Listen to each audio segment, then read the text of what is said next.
Oke Lur, selamat datang di Alur. Kali ini aku nggak akan membagikan pengalaman membaca, melainkan akan memperkenalkan buku-buku yang aku dapatkan di bulan September ini. So, ini dia penampakan buku-buku yang aku dapatkan di bulan September. Dan ternyata banyak sekali. Tapi gak apa-apa. FYI, akhir-akhir ini aku lagi suka sama buku historical fiction, atau paling tidak latar waktu di buku tersebut adalah masa-masa abad pertengahan, atau masa-masa medieval, atau masa-masa peperangan, or something like that. Jadi, sebagian besar buku yang aku beli di bulan ini adalah buku-buku seperti itu. Oke, tanpa berbasa-basi lagi, kita mulai dengan buku yang pertama. Jadi, buku yang pertama adalah The Metamorphosis karya Franz Kafka yang diterbitkan oleh Norris Book. Jadi, sekitar seminggu yang lalu, aku berkunjung ke OOTB dan membeli 3 buku. Salah satunya adalah The Metamorphosis ini. Alasan aku memilih buku ini, selain muncul terus di beranda TikTok, aku juga akan menjadikan buku ini sebagai media pembelajaran dalam kemampuan bahasa Inggris aku. Jadi kayak sejauh apa atau sedekat apa aku dalam memahami bahasa Inggris. Kata mereka atau kata pembaca yang memberikan resensi di kolom komentar tentang konten buku ini, katanya buku ini amat sangat ramah untuk pemula. Meskipun aku nggak tahu pemula yang mereka maksud. Jadi aku nantangin diri untuk membaca novel ini. Meskipun begitu, aku paham kok untuk sinopsis belakang bukunya. Jadi, The Metamorphosis ini adalah sebuah novela yang ditulis oleh Franz Kafka dan pertama kali diterbitkan pada tahun 1915.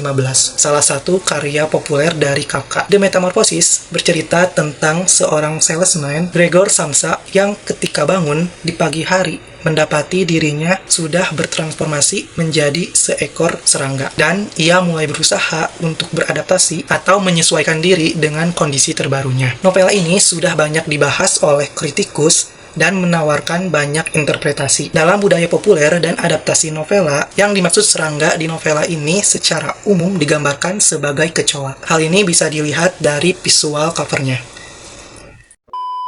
Buku selanjutnya adalah Rara Anggraeni, Asmaradahana Panjalu Janggala yang ditulis oleh Damar Sasangka dan diterbitkan oleh Narasi. Jadi ini adalah penampakan buku kedua yang aku dapatkan di OOTB. Jujur, aku agak asing dengan kerajaan yang dimention di buku ini, yaitu Kedaton Medang. Terus tadi aku cari di internet dan kasih tahu kalau misalkan aku salah. Jadi Kedaton Medang itu kalau di internet itu adalah kerajaan Mataram kuno yang berdiri pada abad ke-10. Dan ya kalau dengar kerajaan Mataram kuno jadi enggak asing gitu. Meskipun aku juga udah mulai lupa soal sejarah dari Mataram kuno itu seperti apa. Jadi ini dia sinopsis belakang bukunya. Novel ini bercerita tentang Kedaton Medang yang dibagi dua menjadi Panjalu dan Janggala. Namun di tahun 1057 Saka, kedua Kedaton ini bisa disatukan kembali di bawah naungan Sri Naranata Prabu Jayabaya. Nah, sebagai putri sulung, Dyah Ayu Pramesti yang harusnya mewarisi tahta tersebut malah memberikan hak waris kepada adiknya yang bernama Mapanji Aryesiwara. Nah, Mapanji ini mempunyai anak yang bernama Dyah Ayu Sasikirana. Sementara untuk wilayah Janggala diberikan kepada Prabu Sarwesiwara yang merupakan anak ketiga dari Sri Naranata. Nah, Prabu Sarwesiwara ini juga ingin bertahta di wilayah Panjalu. Maka dari itu, ia menjodohkan anaknya yang bernama Rahadian Kuda Rawisrengga ke Dyah Ayu Sasikirana, yang tiada lain adalah anaknya Mapanji. Namun, begitu dijodohkan, Rahadian ini malah kepincut oleh kecantikan Rara Anggraeni. Nah, selaku orang tua, Rakrian Kanuruhan Janggala Kudanawarsa itu tidak mau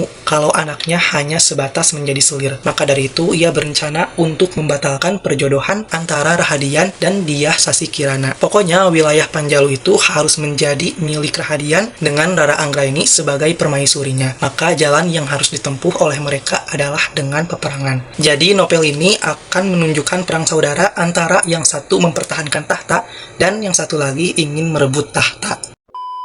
Buku selanjutnya, sekaligus buku terakhir yang aku beli di OOTB kemarin adalah Majapahit, Banjir Bandang dari Utara, karya Langit Kresna Haryadi yang diterbitkan oleh Bentang Pustaka. Sebenarnya buku ini adalah buku series dan buku yang aku punya ini adalah seri ketiga. Aku nggak tahu apakah novel ini bisa dibaca secara mandiri atau harus secara berurutan. Namun ketika aku membaca sinopsisnya, aku ngerasa kalau buku ini masih bisa dinikmati secara mandiri. So, ini dia sinopsisnya.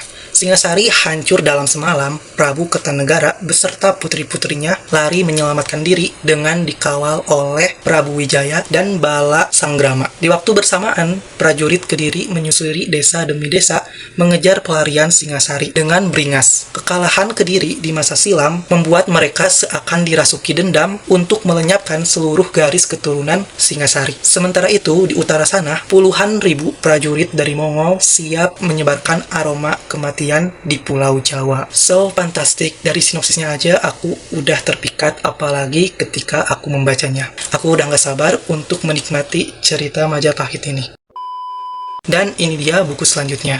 Aku membelinya satu paket. Yang pertama ada Peter Pan, kedua ada Alice Adventure in Wonderland, dan The Time Machine. Seperti yang aku bilang di awal, tujuan aku membeli buku cerita berbahasa Inggris adalah sebagai media pembelajaran aku dalam memahami bahasa Inggris. Aku pernah dengar atau pernah baca kalau diksi bahasa Inggris dalam cerita anak itu sangat interaktif. Jadi amat sangat mudah untuk dinikmati dan dimengerti. So, untuk sinopsisnya sebenarnya ini nggak ada sinopsisnya, tapi di sini hanya ada kutipan dialog-dialog dari cerita ini. Kayak dari buku Peter Pan, seluruh dunia tercipta oleh keyakinan dan kepercayaan dan serbuk peri. Selanjutnya ada dari Alice Adventure in Wonderland. Nggak ada gunanya kembali ke masa lalu karena pada saat itu saya sudah menjadi orang yang berbeda. Selanjutnya ada The Time Machine. Hadapi dunia, pelajari jalannya, amati dan berhati-hati untuk menebak, jangan terburu-buru untuk menyimpulkan. Karena pada akhirnya kamu akan menemukan clue untuk semuanya.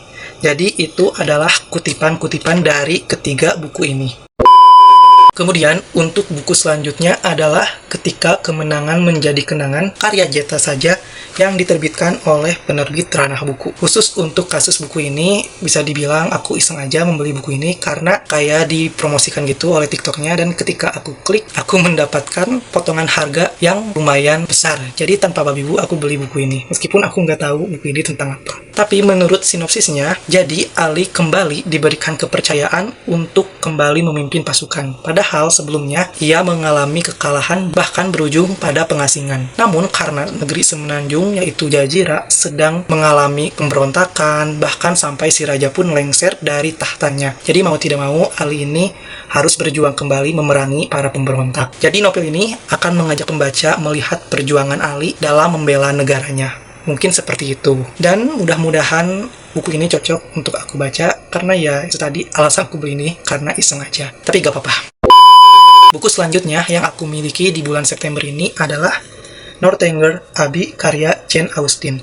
Sebenarnya aku udah lama banget penasaran terhadap karyanya Jane Austen, dan ini adalah waktunya. Novel ini bercerita tentang Catherine yang dihampiri oleh dua pria. Yang pertama ada John Thorpe yang memiliki banyak cerita untuk dibagi dan selalu memuja kecantikan Catherine. Selanjutnya ada Henry Tinley yang misterius namun hangat dan mudah diandalkan.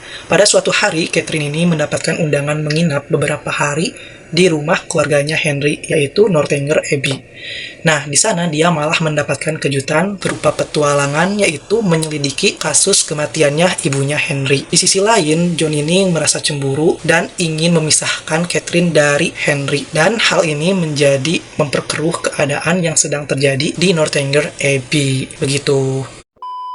Selanjutnya, untuk novel terakhir yang aku beli di bulan September ini adalah Aroma Karsa karya Dwi Lestari yang diterbitkan oleh Bentang Pustaka. Dari semua buku yang aku dapatkan di bulan September ini, hanya Aroma Karsa yang benar-benar masuk ke wishlist aku. Jadi aku ini udah pengen mempunyai Aroma Karsa dari awal terbit, tapi baru kesampaian di tahun ini. Novel ini bercerita tentang Puspakarsa yang awalnya dikenal sebagai dongeng, ternyata beneran ada dan tersembunyi di tempat rahasia. Laras Prayagung terobsesi untuk memburu Puspakarsa, bunga sakti yang konon katanya mampu mengendalikan kehendak dan hanya bisa diidentifikasi melalui aroma. Karena obsesinya, Raras bertemu dengan Jatiwesi. Nah, semakin kesini, Jati masuk ke dalam kehidupan pribadi keluarga Prayagung dan bertemu dengan Tanayasuma yang merupakan anak tunggal dari Raras Prayagung yang juga memiliki kemampuan yang sama dengannya. Semakin jauh Jati terlibat dengan keluarga Prayagung dan Puspakarsa, semakin banyak misteri yang ia temukan tentang dirinya dan masa lalu yang tak pernah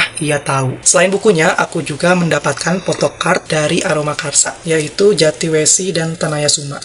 Ini dia penampakan photocardnya. Cakep banget kan? So, mungkin itu aja untuk video kali ini. Bagaimana dengan kalian? Buku apa aja yang udah kalian dapatkan di bulan September ini? Boleh banget untuk share di kolom komentar. Mungkin sekian video kali ini. Mohon maaf bila ada salah-salah kata. Jangan lupa untuk like, komen, dan subscribe supaya kita bisa bertemu lagi di video-video selanjutnya. Bye-bye!